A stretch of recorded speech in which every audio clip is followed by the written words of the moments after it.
I found love on a desert island. Ladies and gentlemen, when you hear the words desert island, what comes to mind? Endless sand, ruthless sun, isolation so deep it echoes.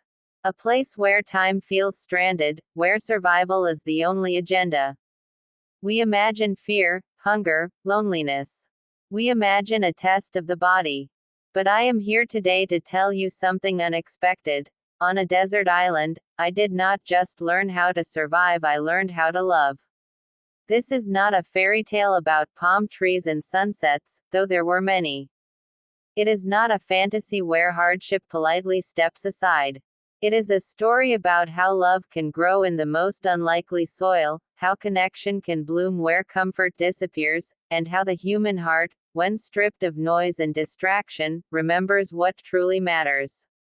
When I first arrived on that island, I was alone in every sense of the word. No familiar faces. No signals. No schedules. Just the relentless rhythm of waves and the loud silence of my own thoughts. At first, I fought that silence. I tried to fill it with plans, worries, and memories of a life that suddenly felt very far away. I measured time by hunger and by fear. Each day felt like a question mark. But something strange happens when you are cut off from the world. The layers start to fall away. Titles, status, social masks, none of them mean anything when you are figuring out how to find fresh water or shelter from the storm. On that island, I was not a resume, a profile, or a role. I was simply a human being, breathing, hoping, enduring. And then, love arrived not as a lightning bolt, but as a quiet presence. I met another soul on that island, someone who was just as lost and just as searching. There were no grand introductions. No clever opening lines. Just two people recognizing the same fear in each other's eyes, and the same determination to keep going. In that moment, love did not begin with attraction. It began with understanding. We started with the basics. Sharing food. Sharing shade. Sharing stories in fragments, because the past felt heavy and the future uncertain. We learned each other's silences before we learned each other's words. We learned how the other reacted to hunger, to exhaustion, to disappointment. And in those raw moments, something powerful happened. We saw each other without filters. On the desert island, there was no room for pretending. If you were afraid, it showed. If you were kind, it mattered. If you were selfish, it had consequences. Love, in that environment, became practical. It was in the way we divided resources fairly. In the way we checked on each other after a long, punishing day. In the way we listened not to reply, but to truly hear. Slowly, companionship replaced loneliness. Two shadows moved together across the sand. Two sets of footprints turned into one shared path. We laughed at small victories, a successful fire, a sudden rain shower, a clever solution to a stubborn problem. Those laughs were not loud, but they were real. They reminded us that joy does not need abundance, it needs connection. What surprised me most was how love on that island stripped itself down to its purest form. There were no expectations about the future. No comparisons to other couples. No social pressure. Love was not about what we could offer each other materially. It was about presence. About choosing, every day, to care. In the modern world, love is often crowded. Crowded by notifications, by opinions, by endless options. We swipe, scroll, and compare. We confuse intensity with intimacy and attention with affection. But on the desert island, love was quiet.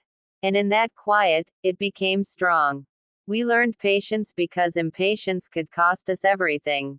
We learned forgiveness because holding on to anger in isolation only made the days longer. We learned trust because survival depended on it.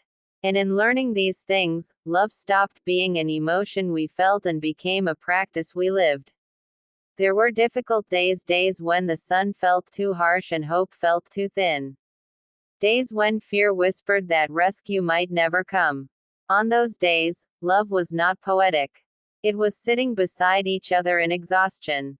It was saying, I'm still here. It was believing in tomorrow, even when today was heavy. That is when I realized something profound.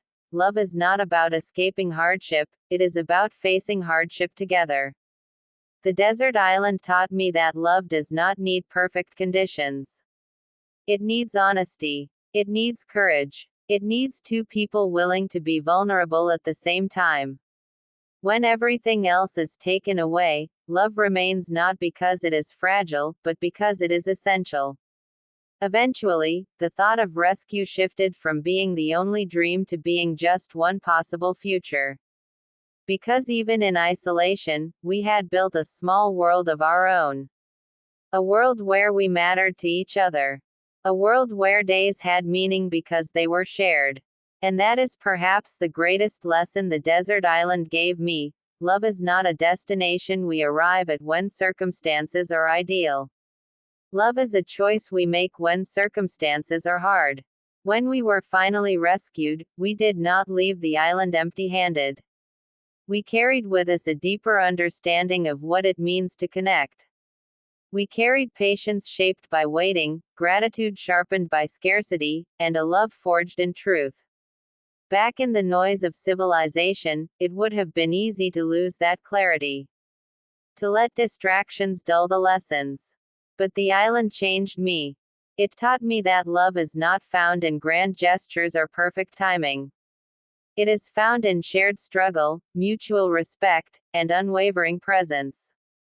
So when I say, I found love on a desert island, I am not just talking about a place. I am talking about a state of being. A moment when the world fell away and the heart spoke clearly. I am talking about the discovery that love does not need comfort to survive, it needs commitment.